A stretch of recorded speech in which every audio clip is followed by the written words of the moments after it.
Hello everybody, this is High Life Electrician, and today we are doing a commercial three-way from start to finish. So today I'm using only what's in my tool bag, exactly what I showed last time. I'm going to go over exactly everything that I use and do. So I hope everyone's having a good day. Now this is mainly for someone who's never done a three-way before, or it's kind of common. I hear these guys coming through. They work at a company and companies will stick certain guys on certain jobs and make them do those certain jobs for years. And they never get any training on anything else, but they do that one or so many tasks really good. And eventually time goes on, they lose that job, they go somewhere else, and they go to a company like mine and they go, hey, so what can you do? And they list off everything, but they can't do a simple three-way switch, especially in commercial. So this is for that guy, the new guy that's just learning. This is for someone that's just doing house projects. You can apply this to residential, just the same, but I'm doing this commercial style. I want this to be for the guys doing commercial. So anyways, first of all, let's get our boxes mounted. So the boxes we're using are 4 square deep specials. Now what that means is that they're deeper than a standard box. They have a little extra here about the size of my finger. What's special about them is that they do 1/2 inch KOs and they do 1/2 inch / 3/4 KOs. So you can do the combination of the both, and you can see how they mix it up so you can apply it whatever works best for you. This is a non-bracketed 4 square deep special. So the screws we're using, the screws you use in commercial are tech screws. Let's get the camera to try to zoom in on that guy. Well, they're little black screws. There we go. Anyways, you see that. But normally you'll be securing to steel studs. Sorry, just so I don't screw myself here. You got to think ahead in electrical, and in this case, it's my KOs. So I just use a pair of needle nose to kind of knock that. I'll need to do the same on my next box. Both sides.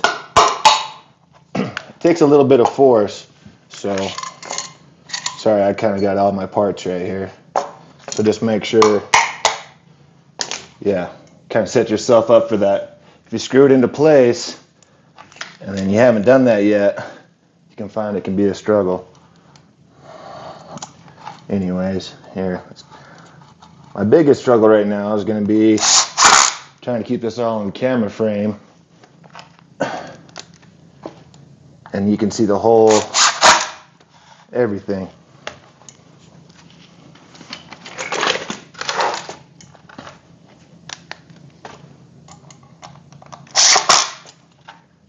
Now if you speed up the time, that might, as you watch this video, it might help.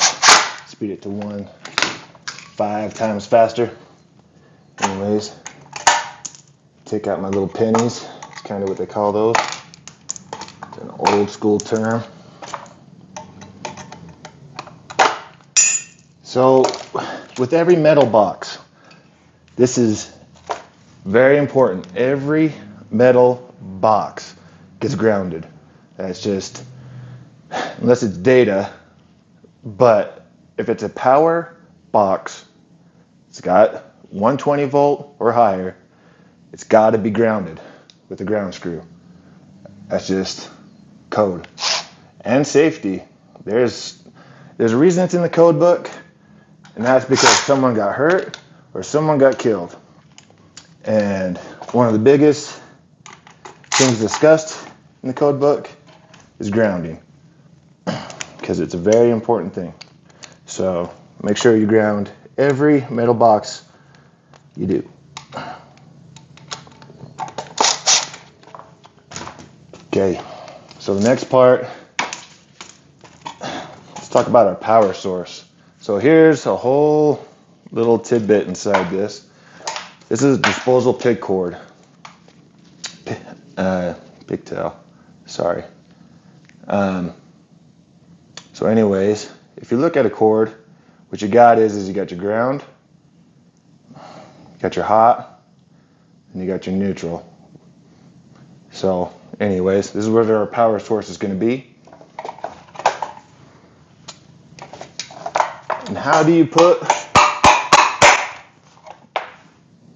Romex or a cord into a metal box? There's several different applications. I'm using an RC50. Now, these are amazing. They're quick and so much better than a Romex connector, in my opinion.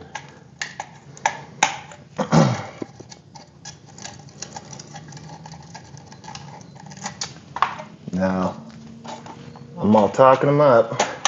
Sometimes you gotta break them in a little bit, stick your needle nose through them. Kind of helps.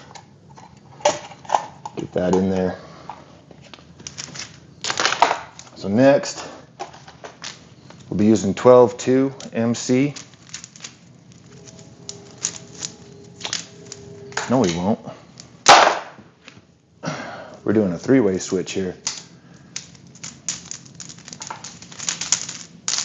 This is our traveler wire.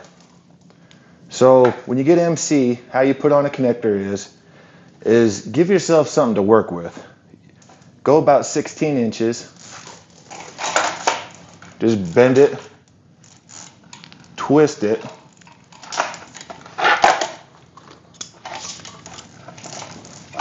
Be correct here. Your side cutters.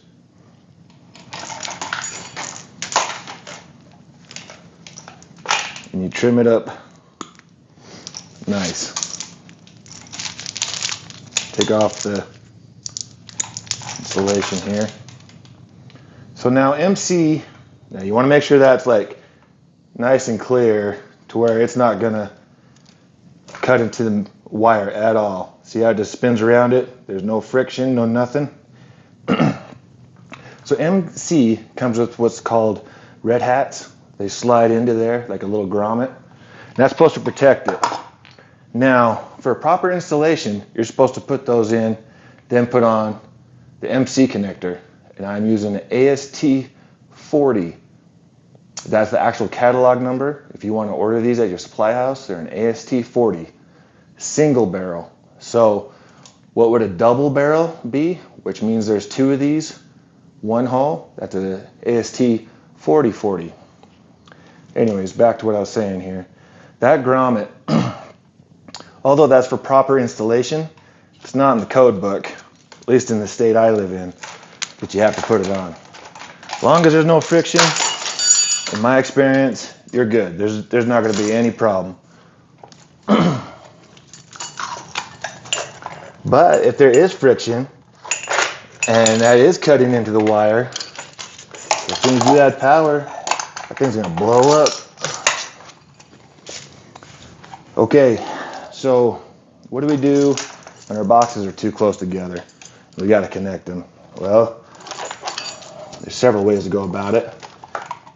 You can just be a pro and get it straight across, which looks really nice, and it's probably what I'm really going to do.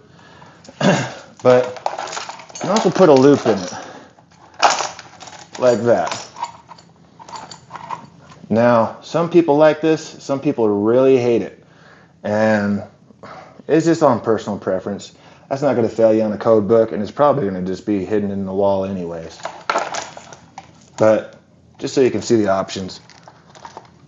So once again, just bend, twist, take out my side cutters, trim it, go about a foot to 16 inches. Honestly, you want 16 inches. Give yourself something to work with, but not enough that it's a waste. Because it's nice to have plenty to work with, and it sucks to waste. So he's finding that happy medium. Slide on my AST 40.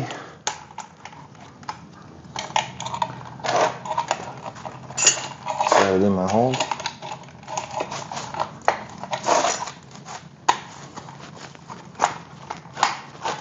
Just snaps in place like that.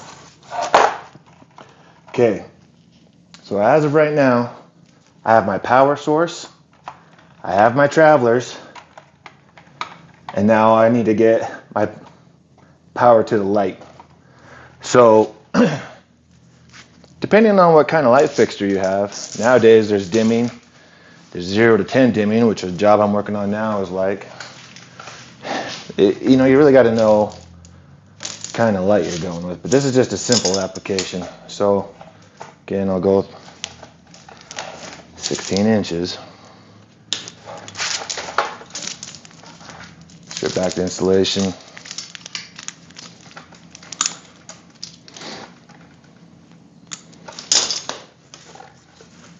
Slide on my AS240.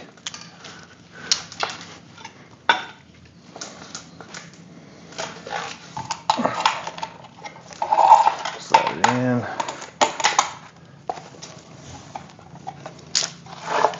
Okay. Once again, I'm just going to measure straight across because that looks the best.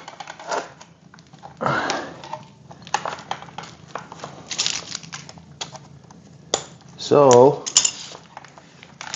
see if I can get someone to respond in the comments.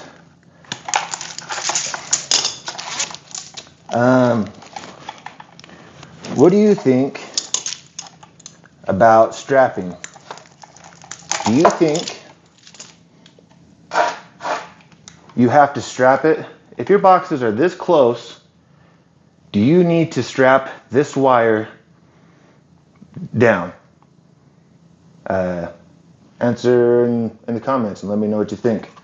I'll tell you what the real answer is here in a second. Put on my other AST.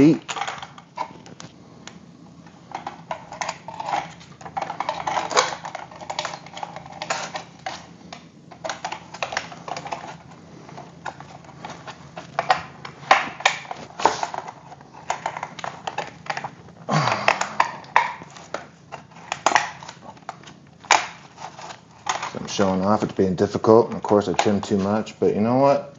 Don't matter, and like I said, it's probably going to go on a wall. You'll never see it anyways. So, like I said earlier, with our boxes, you need to ground all of them. So what you do is I go about 2 fingers length, just enough to where I can grab with my strippers. Push a little bit enough to expose the ground. Take that, wrap it around my ground screw.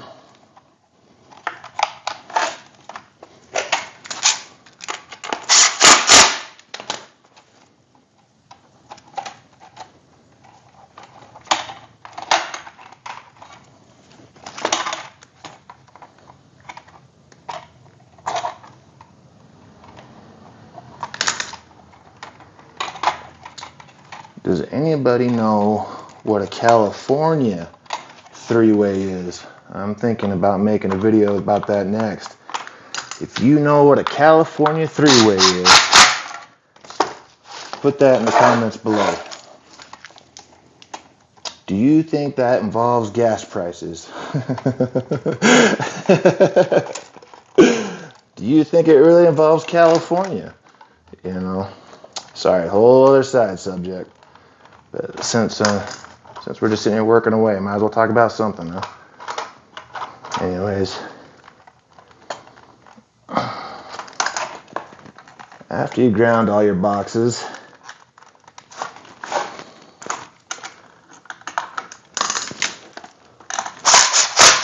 let's get to what the question I asked earlier was.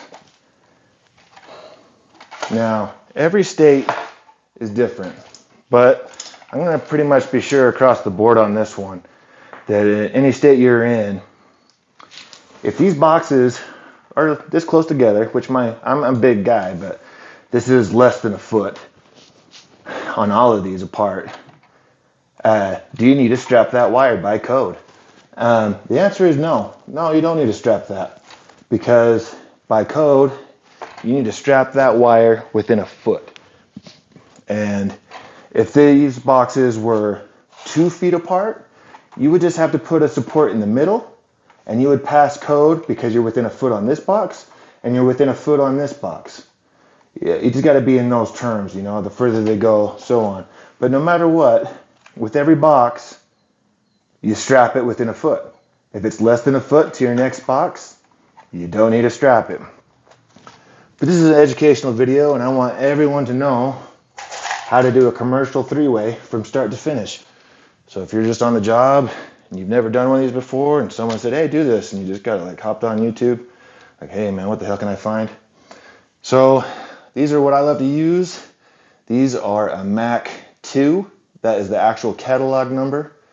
So if you want to order these, instead of a 3/8 1-hole strap, which is kind of common, I think that's outdated, that's old terms, get yourself a Mac 2.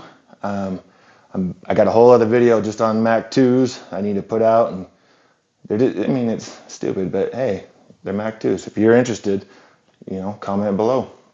Anyways, so with Mac 2s, I'm going to say when you're using them, you can break them apart. If you look at that, see that splice in the middle? You can break this in 2, and you can strap down 2 separate wires. But my advice is just buy you a box and use a whole one on every single box you use, because you never know when you're going to have to add something. Someone's going to add an extra, you forgot something, whatever. But see how this snaps on? It is just easy as pie. Strap it down. Then go to our next one. We're fun to the other side. Just snaps on. Screws down. Okay, so I'm just going to say this. If you're doing a commercial 3-way, I don't know. It doesn't really matter which end you start on. But let's start on the power side. Okay? And then that kind of can help with another scenario I can describe here in a minute. So when removing this insulation like this, you got to be really careful. I've seen a lot of guys cut themselves. It's best to just put a slice down the center. Stay away from your blade, you know. Use common sense, cut away from yourself type stuff. When you get to this point, you don't need your razor blade. Just take out your side cutters.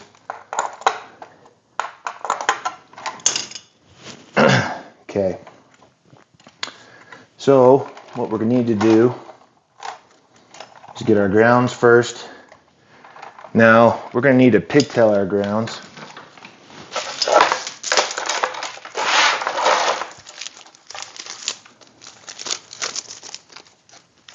So who knows the difference between a tie-through and a pigtail? Because when you start doing outlets, they'll say, hey, just tie it through, or they'll say, hey, pigtail it. So tie-through means it would just be these two. I'd wire nut it, and that ground would tie through from the power source onward. Pigtail means I'm adding a tail to that tie through so that it can tie to a device. So anyways, strip your ground wires. So I see a lot of videos on Wagos. I'm going to make a whole other video about how I hate Wagos. So how you need to really do wires is you need to twist them with your linesmans. This is how a professional does it. If you're going to be a real electrician, twist your wires with your linesmans, every single one of them. Now, I see guys get lazy and they use something that attaches to their drill, or they got like a hand twirly, like one of these. Yeah, I don't even know why I carry that in my tool bag, really. I only use it if I'm really cranking something down.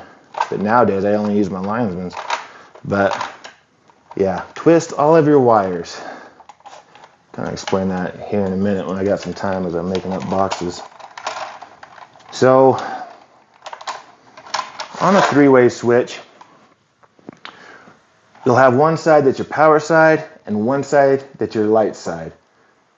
So, you need to get this neutral to the light. No matter what, that neutral needs to be consistent through to the light.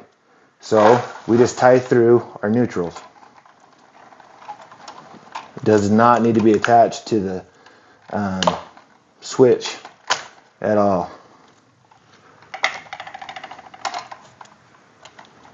Gosh, man, it's hot in my garage. Okay, so we pigtail our grounds, tie through our neutral. Now, we have our travelers, and you don't want to mix these up, okay? So, it's good to put a little twist in them to let you know that, hey, this is them. So, now it kind of comes down to the mud ring. This is a single gain mud ring with 3/4 rise.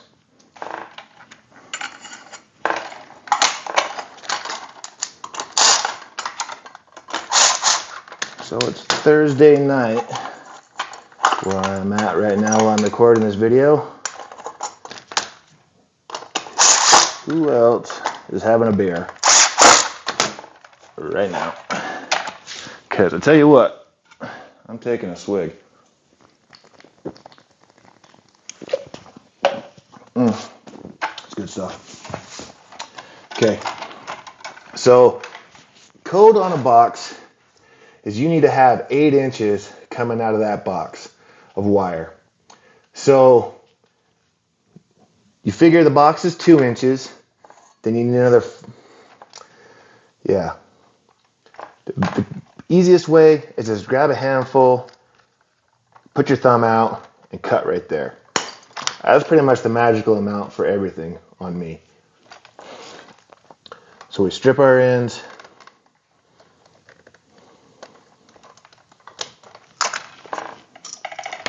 Now it's time to put in the switch. I like to do everything 100% before moving on to the next one. So here we have our 3-way switch. As you can see, it says top, but there's no on or off on the switch.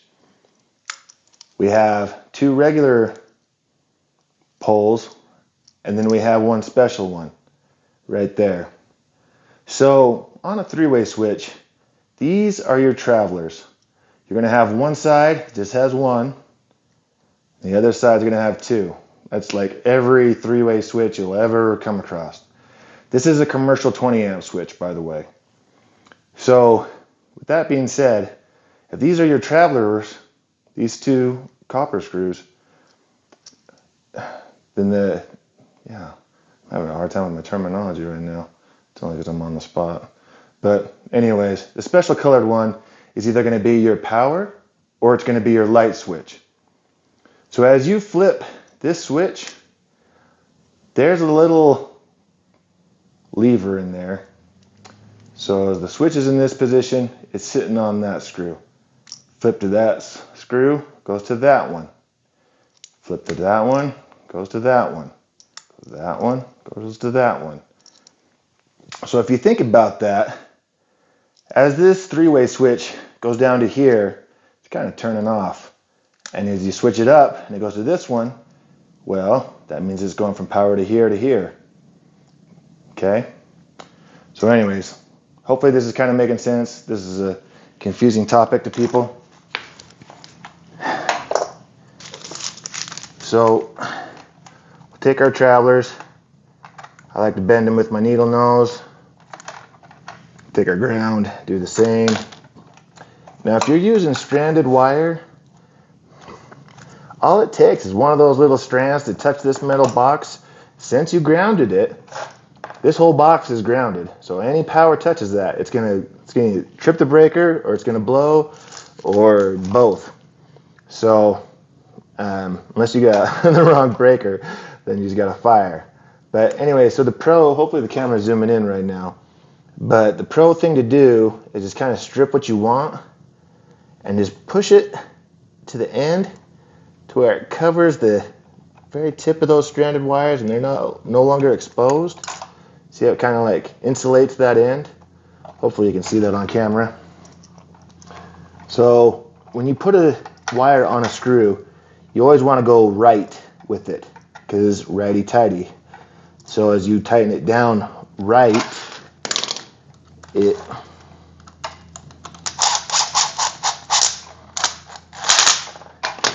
as you tighten it down right, it tightens the wire in instead of puts it, as you wiggle it around, the wire could potentially loosen the screw.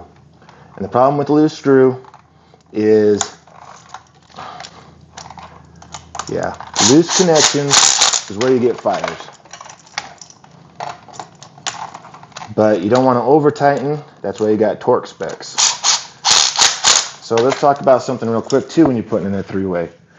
Not that it's seriously important, but if you want to be a pro, you need to remember what wire you put on with the special screw. So black and black is what we're going with today, okay? So it doesn't matter, it could be red and the special screw. Common. Common is a loose term in the electrical field, in my opinion. So this one we're going to do just like it says, and it says put top to top.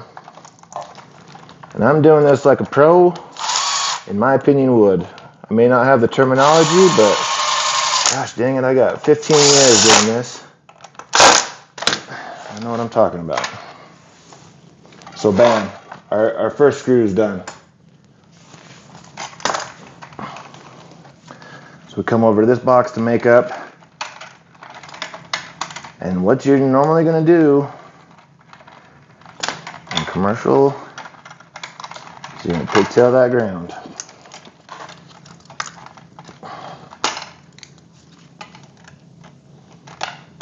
Strip them.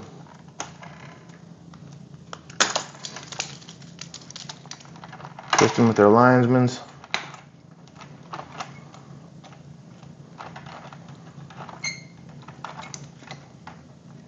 Trim that tip. Wire nut. Now, a lot of guys will say this is a waste of time, man. You can just use one of those bits or one of these twirlies. But I'm telling you, man, if you start working on live stuff, you're not supposed to work on live stuff, but this is reality. And if you're working in commercial, you're going to work on some live wires.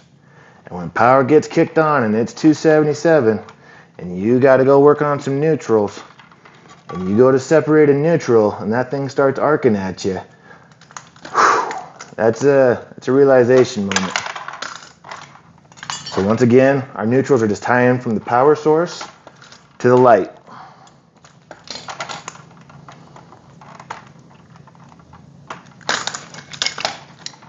Twist them with their linesmans.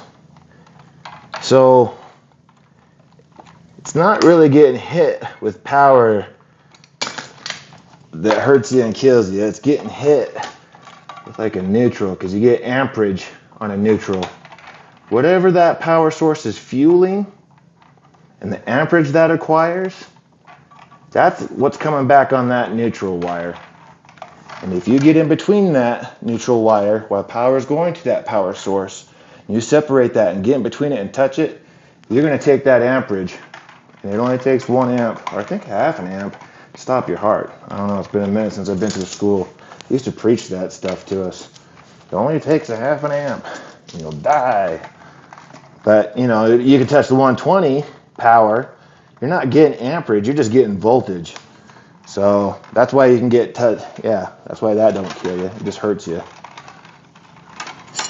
Be a man. No, I'm teasing. The guy who taught me how to do electrical, he had to touch live power to see.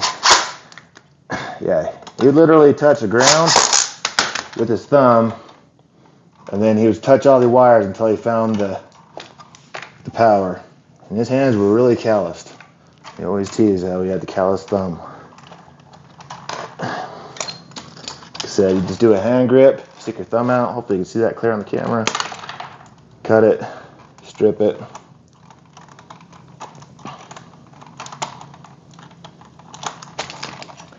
Okay, so like I said, you want to kind of have your travelers marked, and the easiest way is just to have them kind of twisted together, so you guys, it's no doubt in your mind that hey, that's what's up. So we've got our second switch here.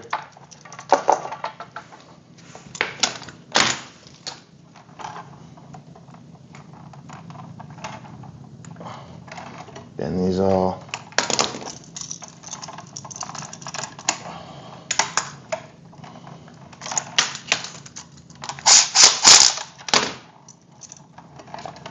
So with our travelers, like I said, we're keeping the black the same as the common screw.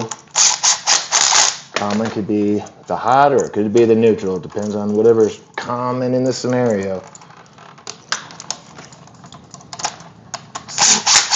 Nice and vague for the new guys. It's really just kind of a hard concept to grasp, really. Even it's hard to explain. Anyways, so with our travelers, just on these ones, yeah, your light switch goes on the special screw. Now, so this is where the pro part comes in. You put a three-way switch together. This will all make sense here when we turn on the light. Put one with correctly up, top up. And if you've done these wires the same, you put the other one top down. Now you can just be a show off or know-it-all and just swap the screws on the travelers, but that's confusing. I say just wire it the same, put one upright and one upside down. And the last thing we got to put together is our light here. This is a 3/0 mud ring with 3/4 rise on it. It's up to you wherever you want to put these screws. Depends on how things go. If you plan out your plans right with exit signs and so forth, that's the kind of stuff you think about.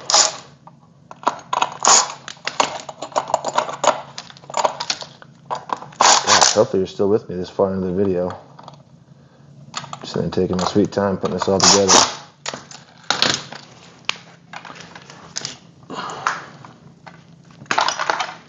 So I'm just going to strip the neutral, strip the hot. So why am I not stripping the ground on this one? Well, tell me where you put the ground on that. Where do you put ground on fiberglass or plastic? You don't. So what you do is you just take the ground and it tucks into the box. And they're hoping you're a good electrician and you grounded that box. So it doesn't matter about the light fixture because that box is safe. So the light, we just tie our neutral. Since we took our neutral from our power source and tied it straight through, all it did was just pigtail together from light switch box to light switch box to the light box.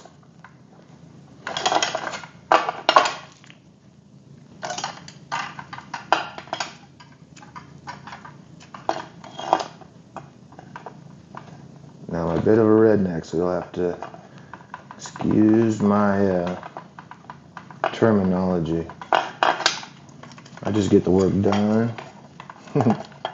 No. I think I'm more, to be honest with you, I think I'm a little bit YouTube nervous. It's kind of hard to call it out on the spot because I don't really do YouTube videos. So I'm just going to be honest with you. Anyways, so in my previous video I said you wanted strippers with these threaded cutters on here. This is a moment where I get to show you. So we have an 832 screw. Screw it into the screw side of the wire strippers, not the unthreaded side, because that's the trash side. Can't put it in where you want it. Stop it down. So you want an unthreaded side, so when you unthread it, it puts a nice clean edge on it. Doesn't really look like a clean edge, but it put a clean edge on it.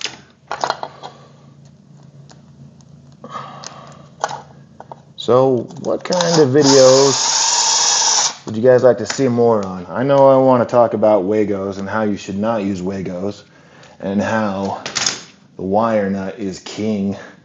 And anybody on YouTube telling you to use Wagos needs to be stopped.